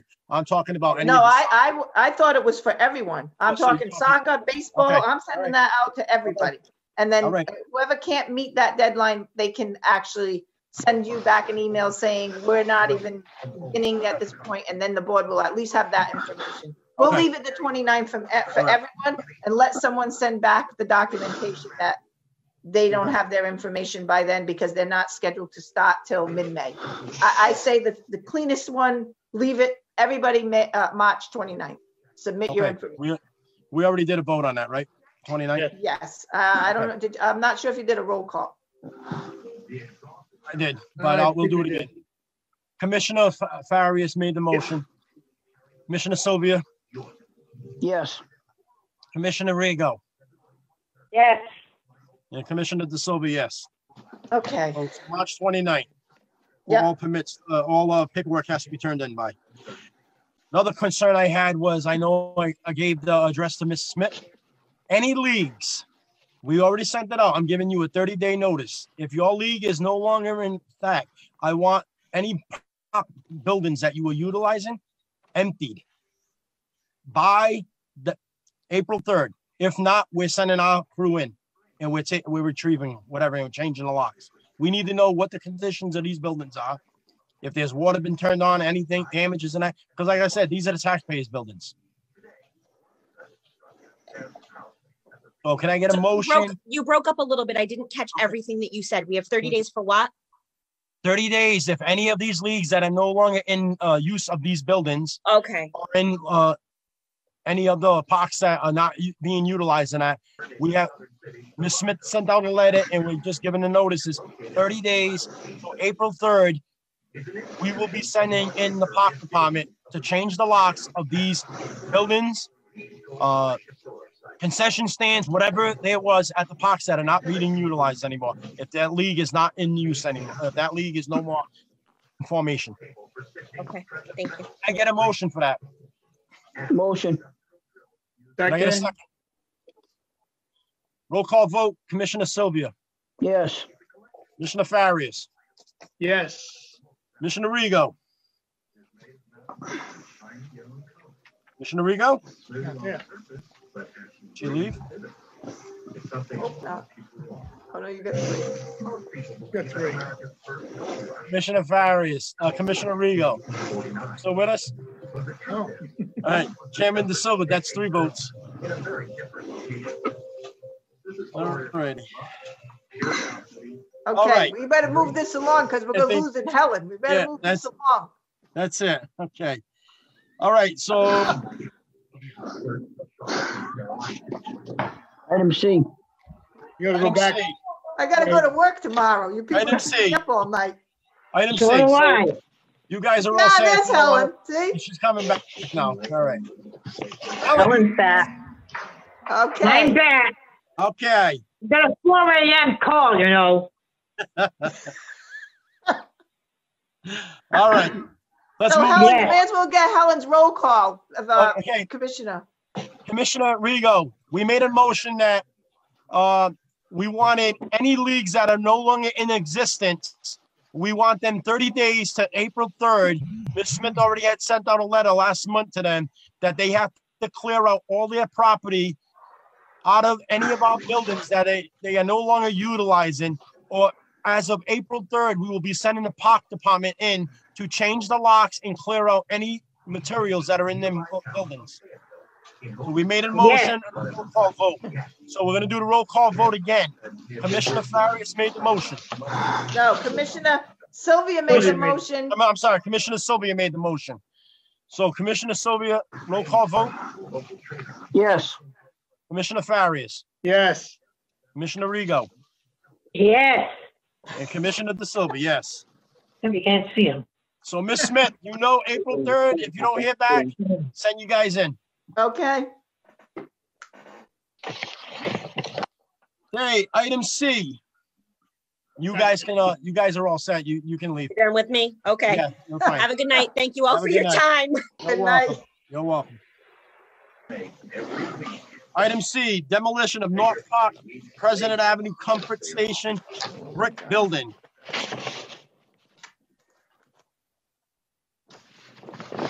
Motion on the recommendation of the building inspector to take the building down. Okay, do I have a second? Yes. Okay, so roll call vote, Commissioner Sylvia, Yes. Commissioner Farias, Yes. Commissioner Rigo, Yes. and Commissioner De Silva, yes. Like my resignation. I'm done. Probably should make it known that we do have a letter from the Historic Commission as well, Okay, just so the general public knows that we do have a consensus and we have contacted them. okay, yes, that was this one. Okay. Historical, City of Fall River, Massachusetts Historical Commission. Yep. Okay, make a motion to add this to the record. Motion to add. I have a second. Second that, Okay, roll call vote, Commissioner Sylvia, Yes. Commissioner Farias, yes. Commissioner Rego, Yes. Commissioner De Silva, yes. Helen, I said good yes. morning. Item D, Fall River Federal Little League Kennedy Park Middle Street ball field lighting and lock change. Patello. Okay, I sent an email that I've been exchanging emails with St. Anne's Hospital. Okay. What it happens is they've used our field in the past as a med flight. We didn't have any baseball last year. And the league obtained a $235 bill.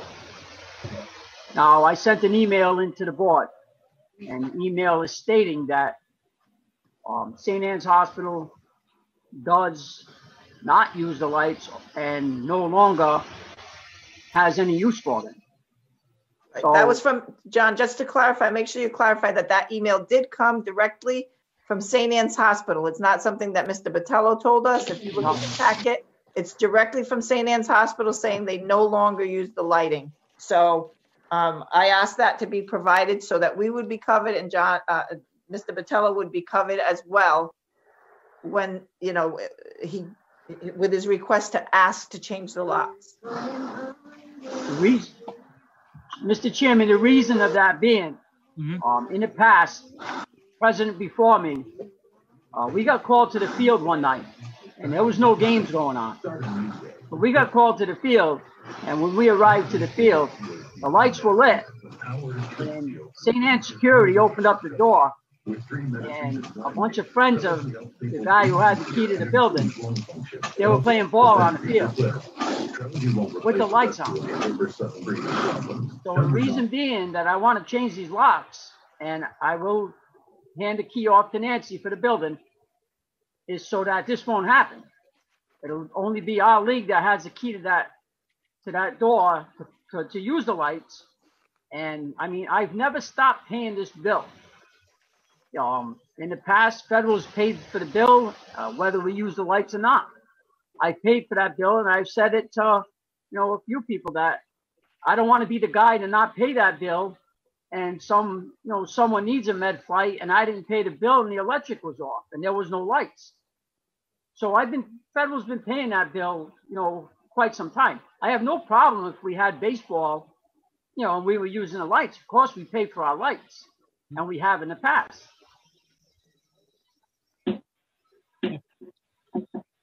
I have a motion by any questions by any commissioners? Okay. I have a motion to Commissioner Sylvia. Unmute yourself. You gotta unmute yourself, Commissioner Sylvia. Sorry about that. Not a problem. I just want to make a statement. I don't have a question. Mm-hmm. I did some research regarding this issue, and I actually got some information from Boston MedFlight, because I did see that email from Mr. Botello, and I found it hard to believe that St. Anne's made the comment that they don't need the lights and will not use them. Well, I find that hard to believe because the protocol for a Boston MedFlight is they need lighting as a target, a landing pad. I checked with the fire department and the police department and Boston MedFlight, and the normal response when a MedFlight comes in to either hospital is a fire apparatus with foam, 2 police units and a police sergeant, and a medical rescue. So there's plenty, and they form a circle or oval, but their lights on the vehicles make it difficult for the helicopter to use that as a landing area. So they do need some type of artificial lighting. The ball field lighting obviously is high in the air, so it's easier for them to spot. They see it sooner. So I don't know where St. Anne's got that information that they don't need those lights, because obviously we're not calling, the league is not calling, the city's not calling MedFlight every occasion. The fire department may do that, but most of the MedFlight calls come from the hospital. So for them to make that comment, to me, is rather silly. Well, I do know, Jeff, that I think there was one time that Mr. Perry was on here and he said that the trauma hospital now they bring them to Rhode Island. Am I mistaken? I could have sworn that. It depends. It's from what I got from the fire department. It depends on the situation, what kind of medical issue it is. They could take them to Boston. They could take them elsewhere by helicopter. But there is a trauma unit in Rhode Island, at Rhode Island Hospital, that a lot of traumas go to. Not necessarily all of them. Most of the time when the MedFlight comes in, they're brought to a hospital or right to the landing zone just to be stabilized till they can get them in. Because that MedFlight can be here within 20 minutes. So sometimes they go right to the landing zone. I just want to make that statement that I find it silly that someone from St. Anne's Hospital would say, an administrator would say, that they don't need the lights and they don't use them, when that clearly is not the case, in my opinion. And, well, how does the board want to move forward? You can do whatever you want, but I mean, we have that letter from them, so I don't know what the board wants to do. I would like to see if either yourself, Commissioner Silvius, and you're the one that has been in communication with them, or if Mrs. Smith can reach out to the fire department, to the EMS, police chief, the fire chief, the director of EMS, and maybe even Boston MedFlight. Well, what I would do, I don't think, I'll be honest with you, I'm not comfortable reaching out and having a telephone conversation about this. I think something needs to be sent in writing to this board so that, I don't want to get into it that he said, she said. So wherever the documentation needs to come from, of whether it be, Boston or whoever, but I don't think that, the only reason I put this before is because it was written documentation. I think a telephone call, I think we need to have something in writing. Well, Ms. Smith, I wasn't going to say, I was going to say, reach out to them, not a conversation over the phone. All right. Reach out to all of them. I want something back from all of them. The chief of police, the fire chief, the director of EMS from Fall River, and if it's the administrative of Boston MedFlight, stating that St. Anne's does not need them lights. Until then, I would say we recommend table this until we hear back from them. Well, maybe Commissioner Sylvia, since he has those contacts, would be able to reach out to them and send an email on behalf of the board, or send them to me. I mean, absolutely. Just to make it clear, when I did a little bit of research, I didn't directly speak to the EMS supervisor. I did it through the fire lieutenant who's in charge of dispatch, because usually dispatch makes those calls if they're going right to the scene. I personally, in my job there, have called MedFlight personally. So I did it. And I agree with Ms. Smith. There was a casual conversation. I didn't get anything in writing, but it came from the horse's mouth. But I will get an email together and I will forward it to both chiefs and the head of EMS and get their and Boston MedFlight. And Boston MedFlight. Yeah, but I only went on their website, but there's an email address there that I can send questions to. Okay, so do I have a motion to have this tabled? Motion to table it. Motion to table, second. Jeff. Second. May roll call vote, Commissioner Farias. Yes. Commissioner Sylvia. Yes. Yes. Commissioner Rigo. Commissioner De Silva, yes. Okay, Mr. Mattel, I think that's it, right, for you? For me. Excuse me? Okay. Yeah, well, now you're gonna get into, I believe, your tree stuff. Yes. In the meantime, I guess if they do, we have to move and get that letter so the league does not have to pay the electric bill. I mean, Oh, right okay. now they're, I'm gonna pay this month and get it over with. I mean, St. Anne's did agree to pay this bill. That I have to state that. okay. The past bill. I will pay that bill. Like I would said, suggest you pay it in full so we get a zero balance and we know where to go from here on in wherever we get, whatever information we get, Mr. Patello, and go from there. Pay it, get your Absolutely. zero balance, and we'll have to work something out if that's the case and they do still use it. We'll have to see what we can do. That's fine with me. Okay. Thank you, Mr. Patel. Thank you, everyone. Have a good night. Thank you. Thank you. You too.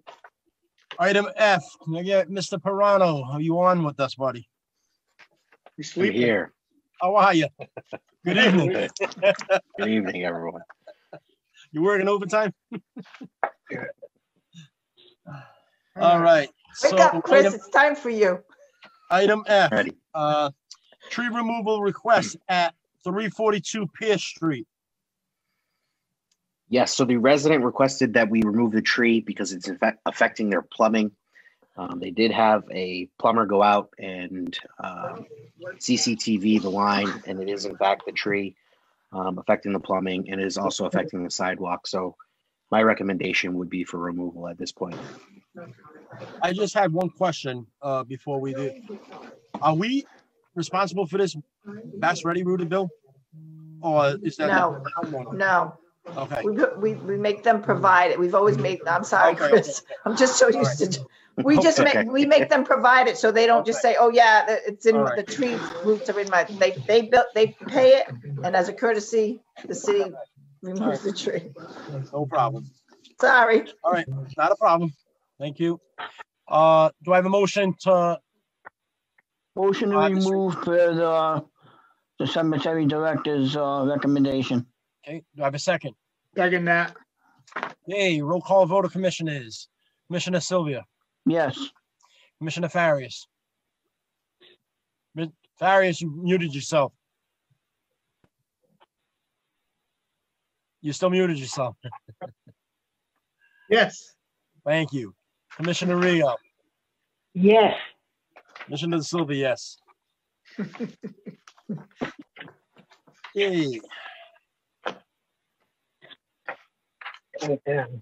All right, item G, a letter from Mass Historic regarding Oak Grove Cemetery expansion project. So I forwarded this letter to you also. You should have it from Mass Historic. They also sent an extra copy to our engineer consultant and the Fall River Historic Commission. In summation, it says the MHC, Mass Historic Commission, has determined that the project is unlikely to affect any significant historic or archaeological resources. And their review at this point is complete unless the scope and scale of the project changes significantly from its current location.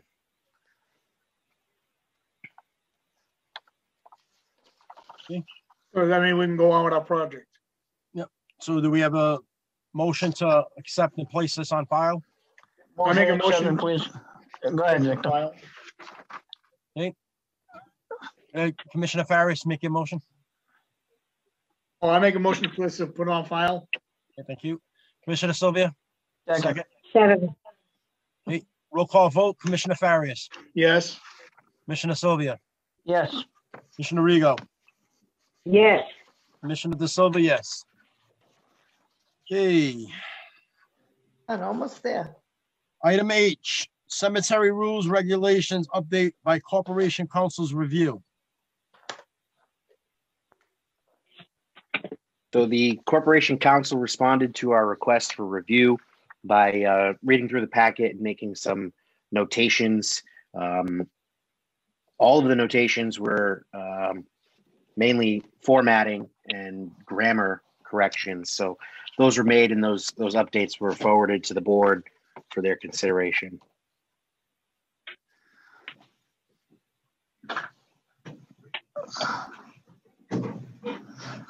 Mainly, I mean, for the board and for the general public, mainly the updates of the rules and regulations. Take all the different rules and regulations that we do already have in place, puts them in one place, one location. We have rules for headstones on a foundation order form. We've got rules for interments on the interment orders, and all these rules and regulations in different places. So this distills all of those rules in the same location. It adds some language as far as how the cemetery staff will go about remediating any violations, so on and so forth.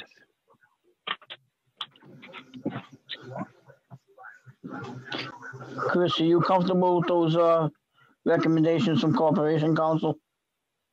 Yes. Yeah, they were all formatting, and a few, defining who the director is, those types of things. So yeah, they all made sense to me, and those were made in the current proposal that you have in front of you. I make a motion to accept the proposed changes from the recommendation. Commissioner, can I make sure that any other commissioners have any questions or concerns first? Absolutely. Thank you. Any Commissioner Farris, Commissioner Regal, you have any questions or concerns? No, I fine with these regulations. Okay. Commissioner Rigo? Yes. Do you have any concerns or anything with the rules? No. Okay. All right. Well, Commissioner Sylvia, continue. I'll make a motion to accept the Corporation Council's review and the changes recommended by the cemetery director for the review of Corporation Council. I'll second it. Okay, Commissioner Rigo seconds. Commissioner Sylvia made the motion. Commissioner Rigo made the second. Roll call vote of commissioners. Commissioner Sylvia. Yes. Commissioner Rigo. Yes. Commissioner Farias. Yes. Chairman DeSilva, yes. Around and reach out to me. I'll come by and sign it. Excellent. Thank you. Welcome. All right. Commissioner inquiries. Any commissioner inquiries? Well, I don't have any right now. I'll let you all go first. I have one or two, maybe. I have nothing at this time. I have nothing at this time. Commissioner Rigo? Nothing at this time. Okay, so only thing I have is, I think I already know the answer to this. Me and Ms. Smith had talked about this before. I had a couple elected officials come to me asking me, even when I was coming onto this board, that they would like to see, like, some days that there could be like a basketball open night at basketball or open night of volleyball or something at one of the parks, and let the public know that. I think what they're asking for more is a recreation department to do this. We don't have a rec department. Right. So this needs just to be. Answer you, that's probably something Grace Gerling would do. Exactly.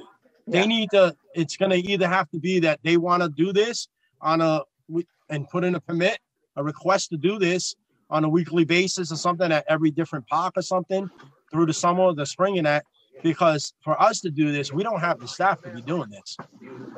Unless years ago the park department went. We were Parks and Recreation. We did run these programs. We had summer programs. We had lifeguards. We had all this. Yep. These and CD Rec does run programs like Wednesday nights or whatever. There's basketball at Britland Park or whatever.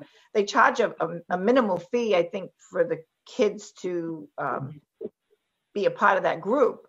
Now, to be perfectly honest with you, Kennedy Park is open house basketball every night of the week. That's like I see it at Highland Park and all those. So those kids are organizing a lot of their own little one-on-ones and 3-on-3s and whatever. But you're right, Commissioner, if it is going to be something like that, it does have to come probably through Grace Gerling, because we don't have the staffing to either that or supervise those activities. Either that, or if our elected officials are looking to increase the budget of the park department and put on staff for recreation, we don't have a problem. The budget time's coming.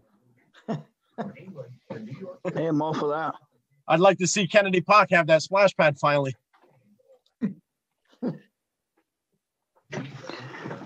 They're working on it. Nancy, why do they have to go through Grace Sterling? Because Grace Girling is the one that has the staff to supervise and run those programs. She hires individuals that are familiar with basketball. She hires individuals that do a cheerleading program. They all go through those organizations, and they have the staffing to organize and supervise that. What the park department really is now is more maintenance. And just so that the board knows, Chew Park was, the fencing job is completed. I am getting prices to see what kind of work they can do on that infield because it's really a mess. We have Kathy Assad Playground going out for bid. We have Damaris Playground going out for bid. That's what the park department now is the main focus of the park department, and the programs are mostly run through Grace Girling. That's been her department has done, her organization. Or any other type of organization or nonprofit or something in the city that puts in a request to do something. We do have some organizations. Well, I did get a call from a gentleman that we have had 3-on-3 basketball events happening at Highland. They happened at Kennedy. They are organized. Yep.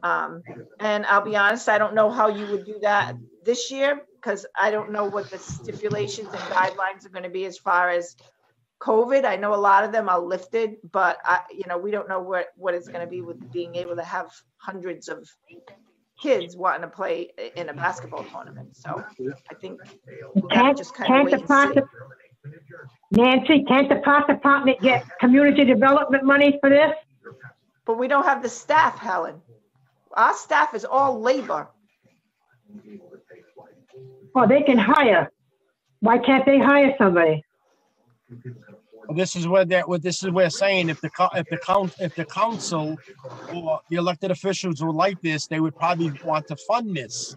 If they want to fund the recreation department to come under the purview of the or a private organization like I think it was Jason Springer that used to run a 3-on-3, and these private organizations would make these requests. If they want that. The community development has money. They can probably help us out. Right, but they would probably have to go through Grace. That's how they normally do it. Grace is, I'm talking about either the neighborhood organizations or Grace Girling's organization. That's where the community development helps. They help financially, but they do not help manpower wise. I don't know. I'd like to check it.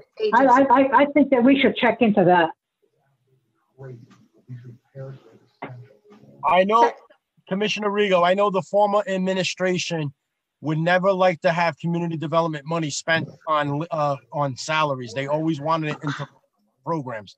I don't know how this current administration feels, but that was the way they always wanted that money going spent on programs, not on salaries.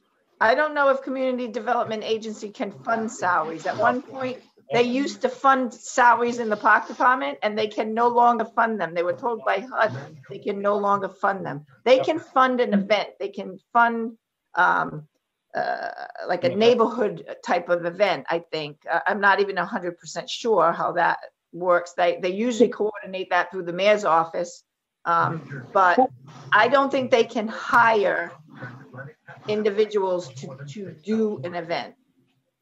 But a community development gives Grace Sterling money, and then she pays the people. So why can't they just pay the people?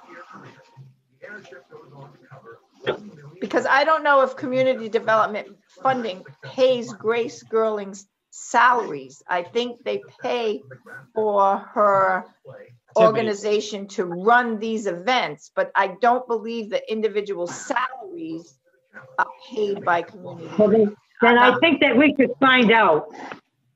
Okay. All right? Yep. Okay. Now you. Okay. Any other questions or commissioner inquiries? No. No, sir. Do I have a motion to Make a motion to adjourn. Okay. Second. Okay, roll call votes. Commissioners, Commissioner Farias, Yes. Commissioner Rigo, Yes. Commissioner Sylvia, Yes. Chairman De Silva. Have a good night. Have a good Have a night, good night, y'all. Good night, everybody. Good night, Thank Helen. you. Good night. Good night. Good night. Good night.